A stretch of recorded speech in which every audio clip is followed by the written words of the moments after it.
Hello students, myself Vijay Sevak from Little Angels Senior Secondary School Canada. School में हमने genetics और first chapter human health के बारे में डिस्कस की थी और शायद पढ़ भी गए था। अब हम स्टार्ट करने जा रहे हैं सेकेंड चैप्टर, जो कि आपकी 10th साइंस का सबसे बड़ा चैप्टर है और सबसे ज्यादा मार्क्स वाला चैप्टर है। दैट मीन्स 6 नंबर का ये चैप्टर है, जिसके अंदर एक क्वेश्चन आता है 1 नंबर का और एक क्वेश्चन आता है 5 नंबर का, जो सबसे लास्ट में आता है और ऑप्शंस में आता है। इस क्वेश्चन को करने में स्टूडेंट्स को ज्यादा प्रॉब्लम्स नहीं आती है, बिकॉज लेंदी होता है और आराम से हो जाता है। बट ये जो क्वेश्चन है 1 नंबर का, ये उन बच्चों के लिए इतना इंपॉर्टेंट है जो 100 में से 100 स्कोर करना चाहते हैं साइंस के अंदर। तो कुछ क्वेश्चन ऐसे होते हैं जो बच्चा डीप पढ़ाई करता है उसको भी वही कर पाएगा। तो ये जो चैप्टर है आपके जनरल साइंस, साथ में जो भी ये वीडियो देखेंगे आपके भाई आपकी बहन जो भी रीट या किसी भी गवर्नमेंट एग्जाम की तैयारी कर रहे हैं, तो उनके लिए उतना ही बेनिफिशियल है जितना आपके लिए। ठीक है, तो इसके लिए आपको पूरा वीडियो देखना पड़ेगा और बिल्कुल एंड तक देखना वीडियो, क्योंकि 1 मिनट या 2 मिनट के अंदर वीडियो देखने से कुछ चीज समझ में क्लियर आने वाली है नहीं।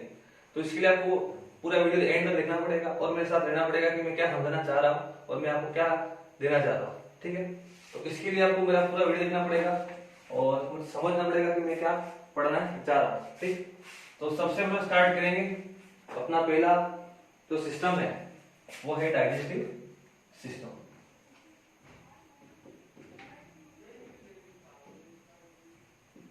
ये सिस्टम के बारे में आपने सबसे पिछली क्लास में पढ़ा होगा, 6 में 7 में 8 में 9 में 10 में पढ़ने जा रहे हैं, तो थोड़ा बहुत आइडिया आपको सबको होगा इसके बारे में। तो कुछ भी जो भी आइडिया हो आपके माइंड में 2 मिनट सोचो कि हमने इसके पहले इस सिस्टम के बारे में क्या जानते हैं। ठीक है, सोच दिया होगा आपने कि सिस्टम आपको जो भी जानकारी होगी आपके दिमाग में आ गई होगी कि आपने स्टमक का नाम पहले सुना होगा, इंटेस्टाइन का नाम सुना होगा, इसका। तो अपन उन सब जानकारी को एक नया रूप देंगे, एक एक्सटेंडेड जानकारी लेंगे और बिल्कुल जीरो से लेकर इंफिनिटी तक अपनी अप्रोच रहेगी। अपन स्टार्ट कहां से करेंगे? जीरो से स्टार्ट करेंगे और कहां तक जाएंगे? इंफिनिटी। मतलब अपने जो क्लास का जो सिलेबस है उसको तो कवर करना ही है, साथ साथ उससे रिलेटेड और भी एक्स्ट्रा जानकारी, एक्स्ट्रा इन्फॉर्मेशन जो हमारे आगे जाके कहीं काम आ सकती है, जो आपको दूसरों से अलग बनाएंगे, उस इन्फॉर्मेशन को हम साथ साथ कवर करते जाएंगे। तो अपन सबसे पहले स्टार्ट करते हैं डाइजेशन होता क्या है। ठीक, और डाइजेशन की जरूरत क्या है और डाइजेशन का कंसेप्ट आया क्या से और इस सिस्टम क्यों बोला। ऐसे बहुत सारे क्वेश्चंस हमारे दिमाग में आते हैं कि डाइजेस्टिव सिस्टम ही क्यों बोला उसको, इसके अंदर कौन कौन से ऑर्गन काम आते हैं, इसके अंदर ऐसा क्या होता है जिससे ये पूरा प्रोसेस होता है। ठीक है, तो अपन स्टार्ट करते हैं एक चीज, आपने केमिस्ट्री पढ़ी होगी 9th में, तो 9th में आपको पहला कंसेप्ट पढ़ा होगा एटम के बारे में। ठीक है, कि हमने पढ़ा कि एटम सबसे छोटा पार्टिकल्स होता है, इससे एलिमेंट बनता है, मिक्सचर बनते हैं, कंपाउंड बनता है। तो एटम से हमारा क्या बना? मॉलिक्यूल। इस मॉलिक्यूल से क्या बना? एलिमेंट। एलिमेंट से बना कंपाउंड और कंपाउंड से आगे जाके बहुत सारे मिक्सचर बन जाते हैं। मतलब अपन एक बात समझ में आ गई हमको कि हमको अगर मिक्सचर बनाना है तो हमको किसकी जरूरत? कंपाउंड की। कंपाउंड बनाना है तो एलिमेंट की। एलिमेंट बनाना है तो मॉलिक्यूल्स की, और मॉलिक्यूल बनाना है तो किसकी जरूरत है? एटम की। मतलब क्या, एटम अगर होगा तो ये सारी प्रोसेस होगी। ये बात आपको पता है। वैसे ही अगर मैं बायो की बात करूं या ह्यूमन बॉडी की बात करूं, तो हमारी बॉडी के अंदर भी एटम के जैसा ही कंसेप्ट है जिसका नाम क्या है? सेल। सेल के बारे में आप थोड़ा बहुत जानते ही हैं, जानते हैं तो कमेंट बताना क्या होती है सेल। सेल आपको पता है कि सेल क्या है? Structural and functional unit of life. मतलब हमारी लाइफ की जो स्ट्रक्चरल और फंक्शनल जो यूनिट है वो क्या है? सेल है। ठीक, ये सेल ग्रुप ऑफ सेल को क्या बनाएगा? टिश्यू। ग्रुप ऑफ टिश्यूज मिलकर क्या बनाएंगे? ऑर्गन। ऑर्गन में कौन कौन सा ऑर्गन? फॉर एग्जाम्पल मैं जैसे कि बताऊं आपको, स्टमक, इंटेस्टाइन। फिर एक ऑर्गन में क्या बनाएंगे? एक सिस्टम। सिस्टम में कौन सा? Digestive system. रेस्पिरेशन सिस्टम, और इस सारे सिस्टम मिलके एक बॉडी का फॉर्मेशन करते हैं। तो हम स्टार्ट कहां से करते हैं? बॉडी से स्टार्ट की जाए तो बॉडी किससे बनेगी? सिस्टम से। सिस्टम किससे फॉर्म होगा? ऑर्गन से। ऑर्गन किससे फॉर्म होंगे? टिश्यू से। और टिश्यू किससे फॉर्म होगा? सेल से। तो सेल और टिश्यू की जो इंफॉर्मेशन थी वो अपन 9th में डिस्कस कर चुके हैं आराम से कि सेल क्या होती है। सेल के अंदर बहुत सारे सेल ऑर्गेनेल्स होते हैं, राइबोसोम, माइटोकॉन्ड्रिया, न्यूक्लियस, उसके बाद लाइसोसोम, राइबोसोम, ये सारी बातें अपन सेल के अंदर की हैं। फिर टिश्यू के बारे में बात करी। टिश्यू कितने टाइप के होते हैं? 3 टाइप के टिश्यू होते हैं, कनेक्टिव टिश्यू, एपिथेलियम टिश्यू, फिर जाइलम, फ्लोएम, ये सारे कंसेप्ट हमने 9th में डिस्कस कर चुके हैं। हमको भी 10th के अंदर इस चैप्टर के अंदर बात क्या करनी है? ऑर्गन और सिस्टम की। अगर हमने ऑर्गन पढ़ लिए तो सिस्टम हो जाएंगे, और सिस्टम पढ़ लिया तो ऑर्गन हो जाएगा। मतलब क्या? ये दोनों एक दूसरे से कब एक साथ जुड़े हुए हैं कि ऑर्गन के अंदर सिस्टम आएगा और ऑर्गन से क्या बनेगा? एक सिस्टम बनेगा। तो सिस्टम समझने के लिए हमको क्या पढ़ना पड़ेगा? ऑर्गन्स के बारे में। तो डाइजेस्टिव सिस्टम के अंदर कौन कौन से ऑर्गन काम आएंगे, कौन कौन सी चीजें होंगी जिससे प्रोसेस पूरी होगी, और किन किन ऑर्गन से मिलकर सिस्टम बना है, इन सब के बारे में हमको डिटेल में जानकारी लेनी है। ठीक है, तो यहां तक मेरी बात आपको समझ में आई होगी। अगर आगे हम डिस्कस करते हैं कि डाइजेस्टिव सिस्टम कहते किसको है, डाइजेशन होता क्या है, तो एक सीरीज डेफिनेशन डाइजेशन की breakdown of complex substance, complex substances. अब कॉम्प्लेक्स सब्सटेंसेस कौन से? तो हमको पता है कि हमारे फूड के अंदर, हम जो फूड लेते हैं, खाते हैं, उसके अंदर 6 कंपोनेंट्स होते हैं। आप सब जानते हो कौन कौन से? आप सब जानते हैं, आप कमेंट बताना कौन कौन से। इसके अंदर जो 3 कंपोनेंट्स हैं जिनको हम बोलते हैं मेजर न्यूट्रिएंट्स, या इनको बोलते हैं मेजर कंपोनेंट्स। कौन कौन से? तो सबसे पहले कौन सा है? कार्बोहाइड्रेट। फिर कौन सा है? फैट। लास्ट में कौन सा है? प्रोटीन। फैट को अपन क्या बोलते हैं? लिपिड्स। कहीं के लिपिड्स लिखा हुआ आता है। इनको मेजर क्यों बोला है? और बाकी कौन से हैं? माइनर। तो इनको माइनर क्यों बोला? इनको मेजर इसलिए काम है क्योंकि इनसे हमको क्या मिलती है? एनर्जी। क्या मिलती है? Energy. Because they are responsible for our daily energy. Carbohydrate से रोज की एनर्जी मिलती है, फैट से मिलती है और प्रोटीन से मिलती है। इसलिए ये हमारे कौन से न्यूट्रिएंट्स है, कौन से कंपाउंड है? मेजर कंपाउंड है। और माइनर के अंदर कौन कौन से आएंगे? विटामिन,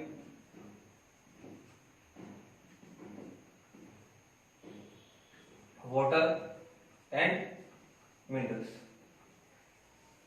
ये भी उतने ही जरूरी है जितना ये है, बट इनसे हमको एनर्जी नहीं मिलती। ये हमारी बॉडी के दूसरे काम पे काम आता है। जैसे वाटर एक केमिकल रिएक्शन जितनी भी होती है बॉडी के अंदर, उसके अंदर रेगुलेटर का काम करता है। विटामिन का अलग फंक्शन है, मिनरल्स का अलग फंक्शन है। तो इनका डाइजेशन नहीं होता है। डाइजेशन इनका क्या होता है? एब्जॉर्प्शन। क्या होता है? एब्जॉर्प्शन।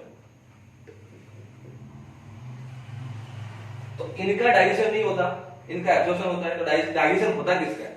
तो डाइजेशन बेसिकली होता है किसका? कार्बोहाइड्रेट का, फैट का और प्रोटीन का। तो ये हमारे लिए कौन सा सब्सटेंस हो गए? Complex substance. अब सीधा हम कार्बोहाइड्रेट ले तो सकते नहीं है, सीधा प्रोटीन ले सकते नहीं है, या सीधा फैट भी ले सकते नहीं है। तो इसको हमें खाना पड़ेगा। खाने के बाद एक प्रोसेस होती है जिसका क्या नाम है? डाइजेशन। और लास्ट में एंड प्रोडक्ट क्या बनता है? Simpler substance. तो फिर से थोड़ा देखते हैं वापस कि हमने जो खाना खाया है, हमने जो खाना लिया वो कौन सा है? Complex substance. कॉम्प्लेक्स सब्सटेंस में कौन से? कार्बोहाइड्रेट, फैट और प्रोटीन। इनको क्यों नहीं लिया? बिकॉज इनसे आपको एनर्जी नहीं मिलती और इनका क्या होता है? एब्जॉर्प्शन होता है। तो इन कार्बोहाइड्रेट, फैट और प्रोटीन कॉम्प्लेक्स सब्सटेंस है जिसको हमारी बॉडी सीधा नहीं ले सकती। तो इसके लिए वो प्रोसेस का नाम क्या है? डाइजेशन। और डाइजेशन से एंड प्रोडक्ट क्या बनेगा? सिंपलर सब्सटेंस जो बॉडी के काम आएगा। ये जो पूरी प्रोसेस हो रही है, ये प्रोसेस किसकी हेल्प से हो रही है? तो कॉम्प्लेक्स सब्सटेंस को सिंपलर सब्सटेंस में ब्रेक डाउन करना है। तो इसके लिए वो किसकी जरूरत है? एंजाइम्स की जरूरत है। एंजाइम्स। एंजाइम्स के नाम से कुछ जानते हैं थोड़ा बहुत कि एंजाइम्स क्या होते हैं, किसके बने होते हैं? तो एंजाइम और हार्मोन्स, ये आप हमारी बॉडी के लिए एक सर कैटलाइज काम करते हैं, दूसरे का काम करते हैं। अगर डाइजेशन के अंदर ये कंसेप्ट नहीं होता, क्योंकि हम अभी आगे बढ़ेंगे तो उसके अंदर बहुत सारे एंजाइम्स का नाम आएंगे, ट्रिप्सिन, पेप्सिन, रेनिन, आप कंफ्यूज हो जाओगे कितने सारे नाम कैसे याद करें। तो जहां जहां हम पढ़ेंगे वहां एक चीज आएगी, एंजाइम एंजाइम एंजाइम। अब ये एंजाइम होता क्या है और एंजाइम की इस डाइजेशन की जरूरत क्यों पड़ी? तो डाइजेशन की जरूरत इसलिए पड़ी क्योंकि हमने जो खाना खाया वो कॉम्प्लेक्स सब्सटेंस है, उसको ब्रेक डाउन करना है किसमें? सिंपल सब्सटेंस में। प्रोसेस कौन सी है? डाइजेशन। हेल्प कौन करेगा? एंजाइम। अगर ये कंसेप्ट नहीं होता, फॉर एग्जांपल अगर एंजाइम कंसेप्ट नहीं होता तो होता क्या कि हमने खाना खाया आज और वो डाइजेस्ट कब होता? 48 आवर्स के बाद। मतलब खाना खाया आज हमने और डाइजेस्ट कब होगा? 48 आवर्स के बाद, मतलब 48 घंटे और 3 दिन के बाद खाना डाइजेस्ट होगा। और उसका जो नेचर है वो बिल्कुल ऐसा नहीं होगा, उसका जो वेस्ट प्रोडक्ट है, जो एंड प्रोडक्ट है, वो हम जो रोज का डेली लाइफ में देखते हैं वैसा नहीं होगा। तो इसके लिए कंसेप्ट कौन सा है? एंजाइम। एंजाइम क्या काम करते हैं? As a catalyse. As a catalyse. Catalyse क्या होता है? तो इसके बारे में अपन 6 चैप्टर में डिस्कस करेंगे, केमिकल रिएक्शंस में कैटलाइज क्या होता है। तो कैटलाइज क्या करेगा? इस पूरी प्रोसेस की स्पीड को क्या कर देगा? इंक्रीज। क्या कर देगा? स्पीड को क्या कर देगा? इंक्रीज।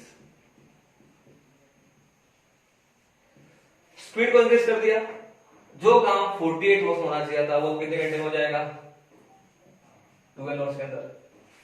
तो क्या स्पीड बढ़ी? बिल्कुल बढ़ी। क्या हमारे सिस्टम ने अच्छे से काम किया? बिल्कुल किया। किसकी हेल्प से किया? एंजाइम की हेल्प से किया। बात समझ में? तो हम एक बात कह सकते हैं, आपको भी पूछे वो डाइजेशन, तो आप सीधी सी एग्जांपल बताना कि हम जो खाना खा रहे हैं वो कौन सा खाना है?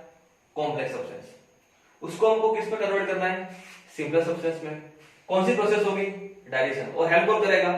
एंजाइम। तो इसको एक डेफिनेशन के फॉर्म में देखा जाए, एक लाइन में देखा जाए, डेफिनेशन के फॉर्म में क्या होगी? Breakdown of complex substance into simpler substance.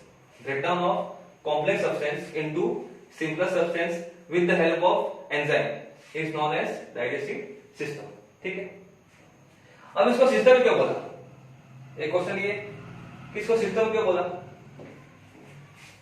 ये भी क्वेश्चन है कि सर ये बात तो समझ में आ गई कि डाइजेशन होता है क्या है। तो breakdown of complex substance into simpler substance with the help of enzyme. ठीक है, ये बात तो क्लियर हो गई। कॉम्प्लेक्स सब्सटेंस समझ में आ गया कि कार्बोहाइड्रेट, फूड और प्रोटीन हमारे कॉम्प्लेक्स सब्सटेंस हैं। बाकी जो बचे हैं वो हमारे माइनर हैं, जिनका एब्जॉर्प्शन होता है, डाइजेशन नहीं होता। और इस इतनी सारी बातों क्लियर हो चुकी है। अब हमको समझना है इसको सिस्टम क्यों बोला। सिस्टम इसलिए बोला क्योंकि इस पूरे प्रोसेस को करने के लिए बहुत सारे ऑर्गन्स काम करते हैं। फॉर एग्जांपल माउथ अपना अलग काम करता है, इंटेस्टाइन, स्मॉल इंटेस्टाइन अपना अलग काम करती है, स्टमक अपना अलग काम करता है।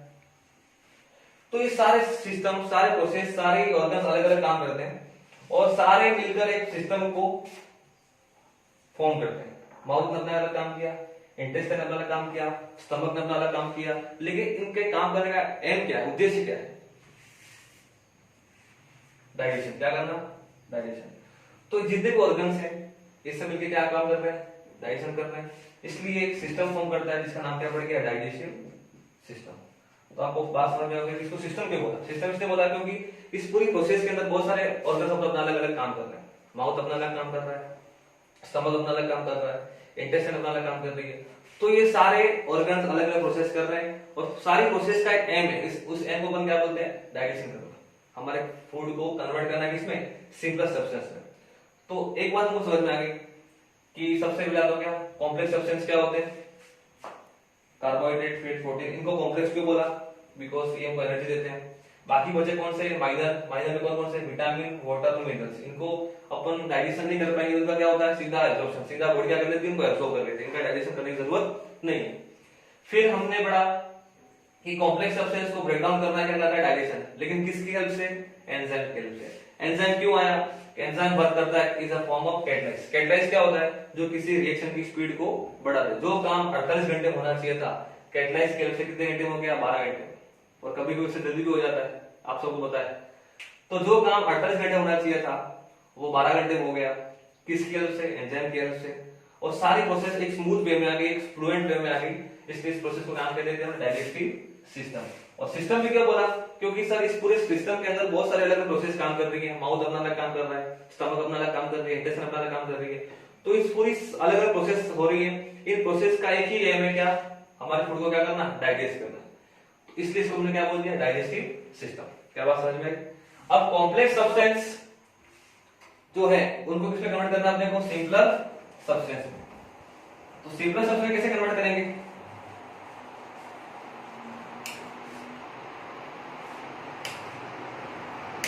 फॉर एग्जाम्पल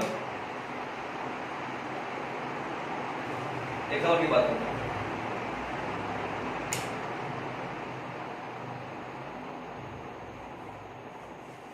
कार्बोहाइड्रेट, कार्बोहाइड्रेट कौन सा सब्सटेंस है, कॉम्प्लेक्स। ये सब कौन से कॉम्प्लेक्स है और ये सब कौन से सिंपलर। कार्बोहाइड्रेट आफ्टर डाइजेशन किस में चेंज होगा, ग्लूकोज में, ठीक है। फैट या लिपिड्स कौन सा सब्सटेंस है, कॉम्प्लेक्स सब्सटेंस है, चेंज किस में होंगे, फैटी एसिड्स एंड ग्लिसरॉल। और प्रोटीन, ये भी कौन सा सब्सटेंस है, कॉम्प्लेक्स सब्सटेंस। चेंज होने के बाद, डाइजेस्ट होने के बाद किसमें चेंज होगा, एमिनो एसिड्स, एमिनो एसिड। तो आफ्टर डाइजेशन हमने जो कॉम्प्लेक्स सब्सटेंस दिए थे बिफोर डाइजेशन, कौन से, कार्बोहाइड्रेट, फैट, लिपिड्स और प्रोटीन, वो किसमें चेंज हो गए, ग्लूकोज में। फैट किसमें चेंज हो गया, फैटी एसिड और ग्लिसरॉल में।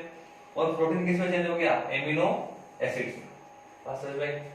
सर बाकी बचे 3 एलिमेंट कौन से, नाम बताओ, अभी मैं डिस्कस की थी, कौन कौन से, विटामिन, फिर कौन, वाटर, और फिर कौन, मिनरल्स। इनका डाइजेशन होता ही नहीं है, इनका सीधा क्या होता है, एब्जॉर्प्शन। क्या होता है, एब्जॉर्प्शन का मतलब क्या, इसको हिंदी में कहते हैं अवशोषण। हमारी बॉडी इनको सीधा एब्जॉर्ब कर लेती है, सीधा ही खींच लेती है, इसको डाइजेस्ट करने की जरूरत नहीं होती। इसलिए डाइजेशन के अंदर 3 चीजों का मेन रोल है, कौन सा, कार्बोहाइड्रेट, फैट, लिपिड्स और प्रोटीन। इनका ही क्या होता है, हमारी बॉडी के अंदर डाइजेशन होता है। अब हमको एक पिक्चर तो क्लियर हो गई कि डाइजेशन किसका किसका होना है, कैसे कैसे होना है। अब हमको समझना है कि कार्बोहाइड्रेट का डाइजेशन कैसे होता है, कौन करता है, फैट, लिपिड का डाइजेशन होता है, कैसे होता है। अब यहाँ से एक बहुत इंपॉर्टेंट क्वेश्चन है, कौन सा, emulsification of fat, very important question, वो क्या होता है। प्रोटीन का डाइजेशन कैसे होता है, कौन कौन से एंजाइम है जो इसको डाइजेस्ट करते हैं, कौन से एंजाइम है जो फैट को डाइजेस्ट करते हैं, और कौन से एंजाइम वो है जो प्रोटीन को डाइजेस्ट करते हैं। तो इस पूरी कहानी को समझना है। तो इस पूरी कहानी को समझने से पहले मेरे को ये सब समझना जरूरी था, कंसेप्ट की डाइजेशन होता क्या है, कॉम्प्लेक्स सब्सटेंस कौन कौन से हैं, सिंपल कौन कौन से हैं, प्रोसेस क्या होती है, सिस्टम क्या होता है, कार्बोहाइड्रेट किसमें चेंज होगा, फैट, लिपिड किसमें चेंज होंगे और प्रोटीन किसमें चेंज होगा। तो ये सारी कहानी शायद आपको समझ में आई होगी, ठीक है। अगर आई होगी तो हम आगे बढ़ते हैं।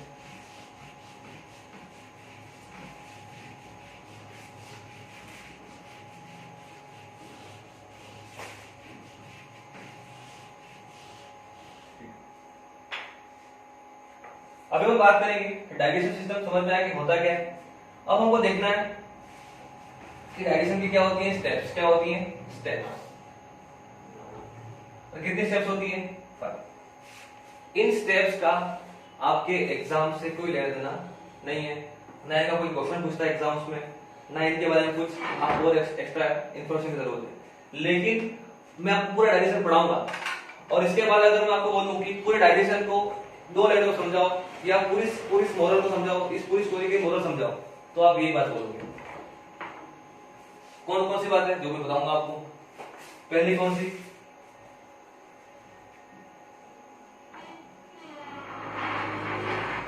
इंजेक्शन। इंजेक्शन का मतलब क्या,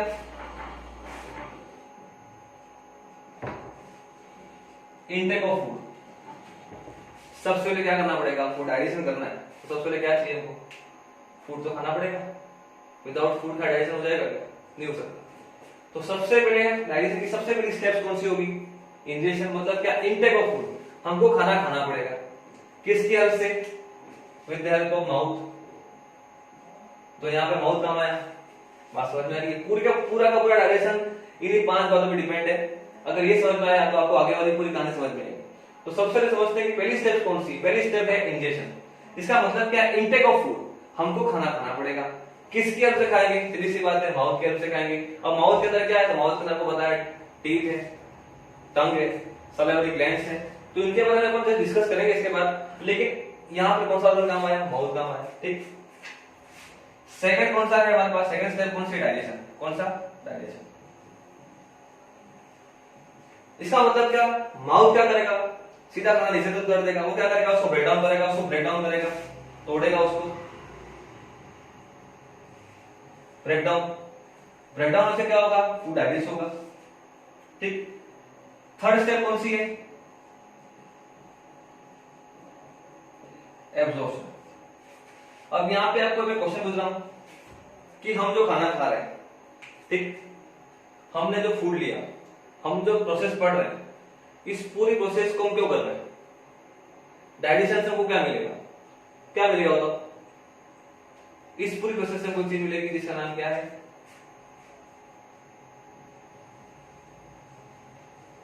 इसका नाम क्या है? एनर्जी। हम खाना इसलिए खा रहे हैं ताकि हमको क्या मिले? एनर्जी मिले। और मैंने पहले ही बता चुका आपको मैं कि कार्बोहाइड्रेट, फैट और प्रोटीन ये हमको क्या देते हैं? मेजर कंपोनेंट्स, और हमको क्या देते हैं? एनर्जी। तो हमने खाना खा लिया, इंजेक्शन कर लिया, डाइजेशन, उसको ब्रेक डाउन कर दिया, तोड़ दिया। अब हम क्या करेंगे? उसका एब्जॉर्प्शन। एब्जॉर्प्शन कौन करेगा? ब्लड करेगा। तो हमने जो खाना खाया, उस खाने को एनर्जी की फॉर्म में कन्वर्ट करके कहां तक पहुंचाना? ब्लड। ठीक है। हमने जो खाना खाया, उस खाने के अंदर, उस फूड के अंदर जितनी भी एनर्जी, उसको निकालो, एब्जॉर्ब करो, और किसको दे दो? ब्लड को। क्योंकि हमको पता है ब्लड सर्कुलेटरी सिस्टम है, ब्लड सब जगह पहुंचता है, ब्लड आर्टरी वेन्स में कंसर्ट होता है, बॉडी के हर पार्ट तक पहुंचता है। तो एनर्जी को डिस्ट्रीब्यूट करने का काम कौन करेगा? ब्लड। किसकी हेल्प से? एब्जॉर्प्शन। एब्जॉर्प्शन क्या होता है? एनर्जी को निकालना। ठीक। फोर्थ स्टेप कौन सी है? एसिमिलेशन। एसिमिलेशन का मतलब क्या? इस ब्लड के अंदर जो एनर्जी है, ब्लड के अंदर भी क्या आ गई? एनर्जी आ गई। इस एनर्जी को सेल्स तक डिस्ट्रीब्यूट करना। क्योंकि टिल देन हमको एनर्जी किसको चाहिए? हमारी सेल्स को चाहिए। सेल्स प्रोसेस करती है। तो ब्लड के अंदर जो एनर्जी आई कहां से? इस एब्सॉर्प्शन से। इस ब्लड के अंदर जो एनर्जी आई, उस एनर्जी को कहां तक पहुंचाना? लास्ट सेल तक पहुंचाना, जो हमारा मेन एम है इस डाइजेशन प्रोसेस का। वापस देखते हैं, इंजेक्शन का मतलब क्या है? खाने को खाओ, इंटेक। किसकी हेल्प से? माउथ की हेल्प से। डाइजेशन का मतलब क्या? जो खाना खाया उसको क्या किया जाए? ब्रेक डाउन किया जाए। एब्जॉर्प्शन का मतलब क्या है? जो फूड लिया उससे क्या निकालो? एनर्जी को एब्जॉर्ब करो, और किसको दे दो? ब्लड को। एसिमिलेशन का मतलब क्या है? इस ब्लड के अंदर जो भी एनर्जी आई, उस एनर्जी को कहां तक ले जाना है? सेल्स तक।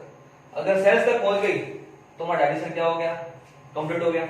और लास्ट में एक प्रोसेस जिसका नाम है इजेक्शन, या इसको बोलते हैं एक्सक्रिएशन। जितनी एनर्जी है ले लो, एब्सॉर्ब कर लो, सेल्स तक पहुंचा दो। उसके बाद जो भी वेस्ट बच जाता है, जो हमारे बॉडी के काम का नहीं, जो यूजफुल नहीं है, उसको क्या करो? एक्सिट कर दो। कहां से? बॉडी से। उस प्रोसेस को हम क्या बोलेंगे? एक्सक्रिएशन। तो पूरी की डाइजेशन की कहानी यहां पे हमारे सामने क्लियर हो गई कि सबसे पहली स्टेप कौन सी है? इंजेक्शन। इंजेक्शन का मतलब क्या है? Intake of food. सबसे पहले वो खाना खाना पड़ेगा। सेकंड स्टेप हम जाते हैं, कौन सी स्टेप है? डाइजेशन। खाने को क्या करना पड़ेगा? ब्रेक डाउन करना पड़ेगा। फिर थर्ड स्टेप कौन सी? एब्जॉर्प्शन। एब्जॉर्प्शन का मतलब क्या है? फूड के अंदर जितनी भी एनर्जी, उस एनर्जी को क्या करो? एब्जॉर्ब कर लो। वो किसको दे दो? ब्लड को। ब्लड को क्यों दो? क्योंकि बिकॉज ब्लड क्या करेगा? पूरी बॉडी के अंदर आर्टरी और वेन से हेल्प से, कैपिलरी की हेल्प से बॉडी पूरी में घूमता है। तो ये क्या करेगा? जितनी भी सेल्स है उनको एनर्जी डिस्ट्रीब्यूट कर सकता है। फिर एसिमिलेशन का मतलब क्या? ब्लड के अंदर जो एनर्जी आई है, उस एनर्जी को कहां दे दो? सेल्स तक। सेल्स को एनर्जी मिल गई, हमारी बॉडी को एनर्जी मिल गई, सेल्स रिचार्ज हो गई। सेल रिचार्ज हो गई तो क्या होगा? हमारी बॉडी एक्टिव हो जाएगी, काम करने रेडी हो जाएगी, हमको एनर्जी मिल गई, डाइजेशन हो चुका। अब लास्ट स्टेप कौन सी? इजेक्शन और एक्सक्रिएशन। जो भी वेस्ट बच गया, जो हमारी बॉडी के काम का नहीं है, जो यूजफुल नहीं है, उसको क्या किया जाए? बॉडी से क्या किया जाए? एग्जिट। ठीक है। तो इस एग्जिट करने को क्या बोलते हैं? एक्सक्रिएशन और इजेक्शन, जिसके बारे में अपन आगे इस सिस्टम के बारे में पढ़ेंगे। एक्सक्रीशन सिस्टम क्या डिटेल में स्टडी करेंगे आगे जाके। तो जो यूजफुल, जो मटेरियल हमारे काम का नहीं, उसको क्या किया जाए? एग्जिट कर दो बॉडी से। तो ये पूरी की पूरी डाइजेशन की कहानी थी, पूरी की डाइजेशन की स्टोरी थी, पूरा डाइजेशन का कंसेप्ट था जो हमको समझना था। इसको बताने की जरूरत नहीं थी, लेकिन इसके बिना डाइजेशन समझ में नहीं आएगा। आपके एग्जाम में इससे कोई क्वेश्चन नहीं आएगा कि right steps of digestion, how many steps of digestion, ऐसा कोई क्वेश्चन एग्जाम में पूछता, आज तक पूछा नहीं, पूछेगा भी नहीं। लेकिन हमको समझना पड़ेगा कि ये स्टेप्स क्या होती हैं और किस किस स्टेप्स के होते हुए डाइजेशन होता है। तो पहला कौन सा हो गया इंजेक्शन, दूसरा हो गया डाइजेशन, तीसरा हो गया एब्जॉर्प्शन, चौथा एसिमिलेशन और पांचवा हो गया एक्सक्रीशन। शायद आपको सारी बातें कह रहे हो, जो कि फिर से एक बार देख लेते हैं। इंजेक्शन का मतलब क्या, इनटेक ऑफ फूड, खाना को खा लो, किसके हेल्प से, माउथ की हेल्प से। डाइजेशन, जो खाना खाया, जो फूड खा लिया, उसको क्या कर दो, ब्रेक डाउन कर दो। एब्जॉर्प्शन, एब्जॉर्प्शन का मतलब क्या, जो भी हमने खाना खाया है उससे क्या निकालो, एनर्जी को एब्जॉर्ब करो। जो भी रिक्वायर्ड एलिमेंट्स है, प्रोटीन, कार्बोहाइड्रेट, जिससे जो एनर्जी है उसको एब्जॉर्ब कर लो। उस एनर्जी को किसको दे दो, किसको ट्रांसफर कर दो, ब्लड को। एसिमिलेशन का मतलब क्या है, ब्लड के अंदर जो भी एनर्जी आई है उसको सीधा कहां तक पहुंचाना है, सेल्स और लिम्फ सिस्टम तक, ठीक। और जो यूजफुल मटेरियल काम का नहीं है, एनर्जी पहुंचने के बाद जो वेस्ट बच जाता है उसको सीधा किसको पहुंचाना है, एक्सक्रीट करना है बॉडी से। इस प्रोसेस को क्या बोलते हैं, एक्सक्रिएशन, ठीक है। तो डाइजेशन की 5 स्टेप्स थी, ठीक है, जो आपको समझ में आ गई होंगी। अब नेक्स्ट चीज हमको समझनी है डाइजेशन के बारे में, कि डाइजेशन के अंदर कौन कौन सिस्टम काम करता है और कैसे हेल्प करता है। तो डाइजेशन के अंदर एक बहुत बड़ा सिस्टम है जो 2 पार्ट में डिवाइड है। पहला है एलिमेंट्री कैनाल,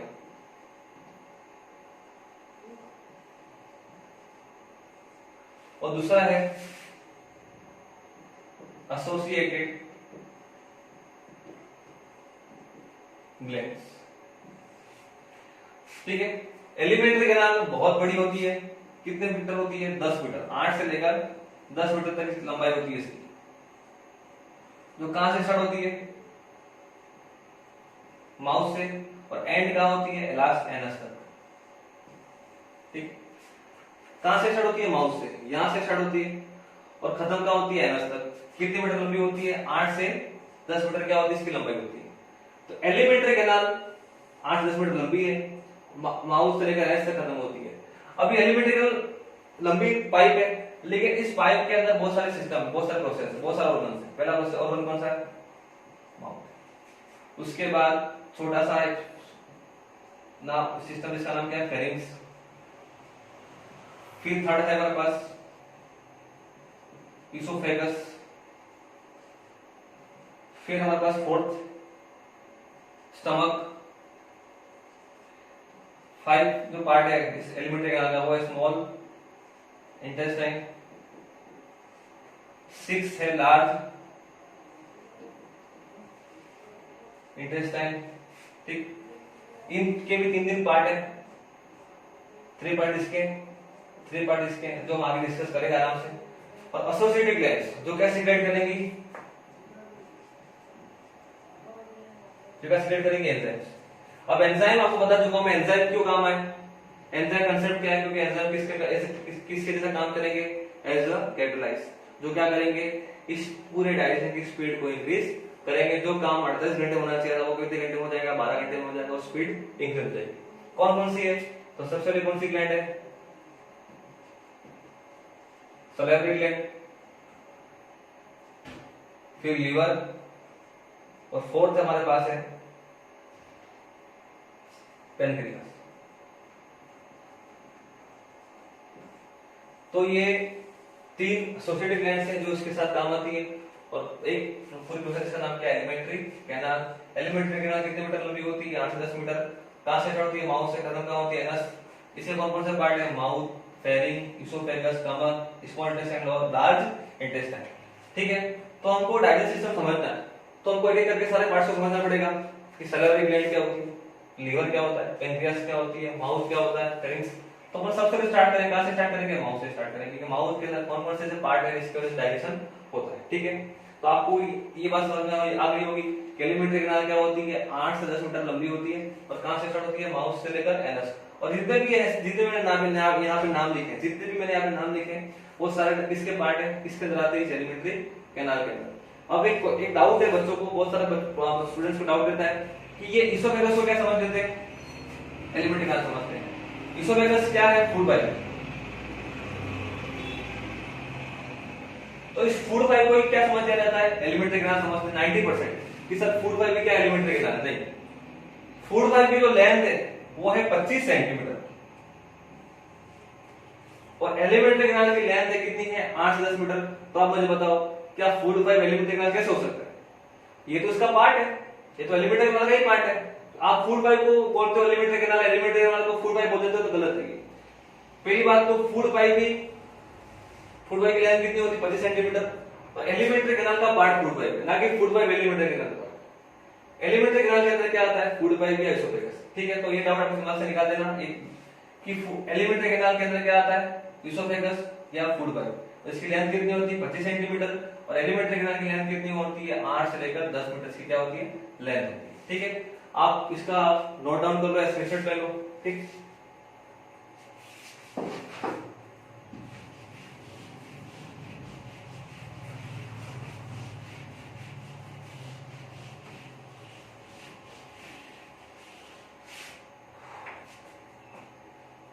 अभी हम स्टार्ट करेंगे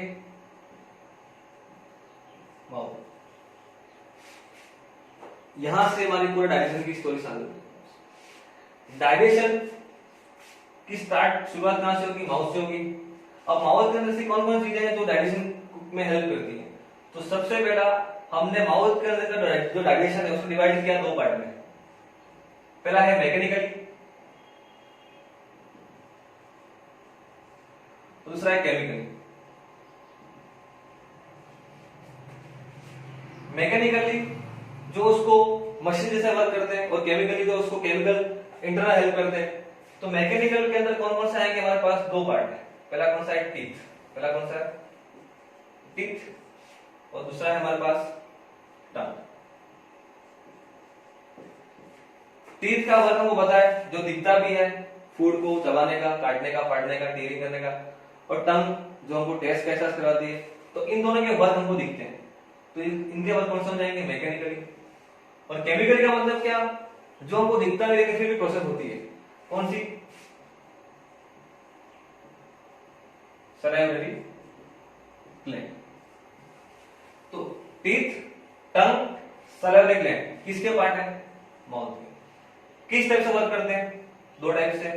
पहला वर्क करता है मैकेनिकली, दूसरा करता है केमिकली। मैकेनिकली का मतलब क्या, जिसका वर्क हमको डायरेक्ट दिखता है।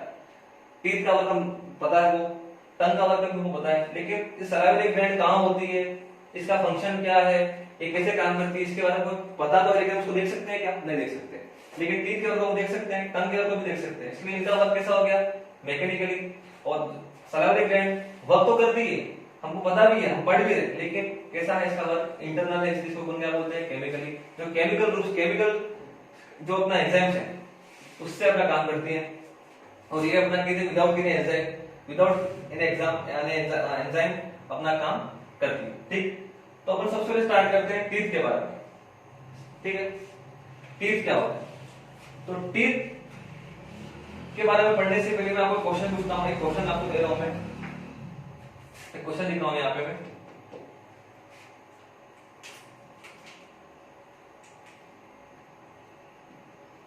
Which of the following properties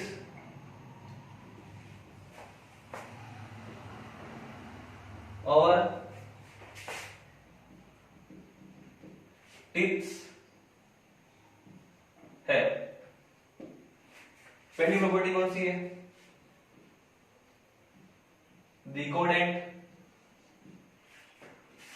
दूसरी प्रॉपर्टी कौन सी है, हेट्रोडेंट। और थर्ड प्रॉपर्टी कौन सी है, पहले थिकोडेंट, हेट्रोडेंट और डाइकोडेंट, और फोर्थ में ऑल ऑफ द अबव, थिकोडेंट, हेट्रोडेंट और डाइकोडेंट। ये हमारी टीथ की प्रॉपर्टी है, यदि आपको क्वेश्चन का आंसर देना है तो आप मुझे इसका आंसर दो। आपको क्या लगता है, ये है, ये है, ये है, या सारी है, ठीक है। सोच लो दिमाग में, फिर अपन इसको डिस्कस करेंगे, ये क्या होता है, ये क्या होता है, ये क्या होता है, ठीक है। अपने आंसर जो भी है पता चल गया आपको, कहीं पे लिख लो इसको, आपका आंसर अपने हिसाब से, ठीक है। अब हम देखते हैं थिकोडेंट। चिकोडेंट का मतलब क्या होता है, हमारे जो दांत होते हैं वो क्या होते हैं, फिक्स होते हैं, और इनकी पोजीशन भी क्या होती है, फिक्स होती है। और सॉकेट्स के फॉर्म में कहां पर फिट होते हैं, गम्स में। मतलब हमारे जो दांत है वो फिक्स है अपनी पोजीशन पर, और किसके अंदर फिक्स है, सॉकेट्स के फॉर्म में। सॉकेट्स के फॉर्म में कहां पर, गम्स। गम्स का मतलब क्या, मसूड़ा। तो मसूड़ों में ऐसे सॉकेट, छोटे छोटे सॉकेट्स के रूप में के फॉर्म में फिक्स है, जो बाहर निकल नहीं सकते, जो फिक्स है वो फिक्स है, जम गए। मतलब क्या, इनकी पोजीशन क्या होती है, फिक्स। कहां होती है, सॉकेट्स के फॉर्म में, और कहां पर होती है, गम्स में। मतलब मसूड़े के अंदर इसकी पोजीशन क्या हो जाती है, फिक्स हो जाती है। इसलिए इसको क्या बोलते हैं, चिकोडेंट। ठीक है, पहली प्रॉपर्टी है। दूसरी क्या है, हेटेरोडेंट। दूसरी क्या है, हेटेरोडेंट। अब यहाँ पे आप गौर करो, हेटेरोडेंट, यहाँ पे ध्यान, हेटेरोडेंट आपने पढ़ा है मिक्सचर दो टाइप का होता है, एक तो होता है होमोजेनियस, दूसरा होता है हेटेरोजेनियस। हेटेरोजेनियस का मतलब क्या, जो एक जैसा नहीं हो। तो हमारे जितने भी दांत है, हमारी बॉडी के अंदर जितने भी दांत, मुंह के अंदर जितने भी दांत है, वो क्या दांत सब एक जैसे हैं? इसका आंसर है नहीं। क्या सब दांत एक जैसे है क्या, नहीं? तो इस दांत अलग अलग टाइप के हैं। तो हमारे जो दांत कितने टाइप के हैं, 4 टाइप के हैं, I, C, P, M, molar. Incisor, canine, premolar and molar. क्या इंसिजर कैनाइन जैसा है, नहीं है।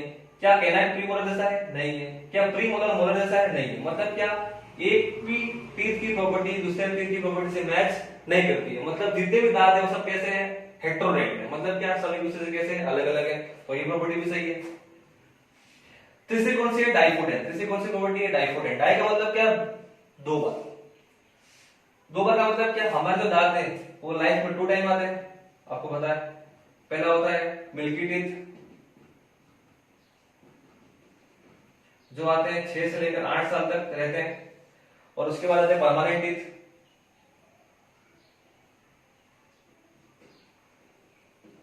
जो रहते हैं 10 से लेकर, जो अपने टीनेज के बाद आते हैं। इनकी नंबर कितनी होती है, इनकी नंबर होती है 20, और इनके नंबर्स कितने होते हैं, 32। इसलिए तो बोलते हैं दांत कितने हैं, तो टोटल हमारे टीथ कितने हैं, 32। लेकिन इसको मैं डिवाइड किया 2 पार्ट में। पहला होता है मिल्की टीथ, दूसरा होता है परमानेंट। मिल्की टीथ कब आते हैं, यहां तक रहते हैं 6 से 8 तक, फिर टूट जाते हैं, फिर नए आते हैं। और परमानेंट का मतलब क्या, जो मिल्की टीथ टूटने के बाद की जो सेकंड स्टेज है वो कौन सी है, परमानेंट टीथ, जो एक बार टूट जाएंगे वापस नहीं आएंगे। लेकिन मिल्की टीथ जो दांत है फिर टूटते हैं, फिर नए आ जाते हैं। ठीक है, इनके नंबर कितनी होती है, 20, इनके कितनी होती है, 32। ठीक है, और एल ऑफ दी अबव, तो ये प्रॉपर्टी भी सही है। तो हमारे दांत के देखो कौन सी प्रॉपर्टी सही है, डिकोडेंट का मतलब क्या, इनकी पोजीशन क्या है, फिक्स है।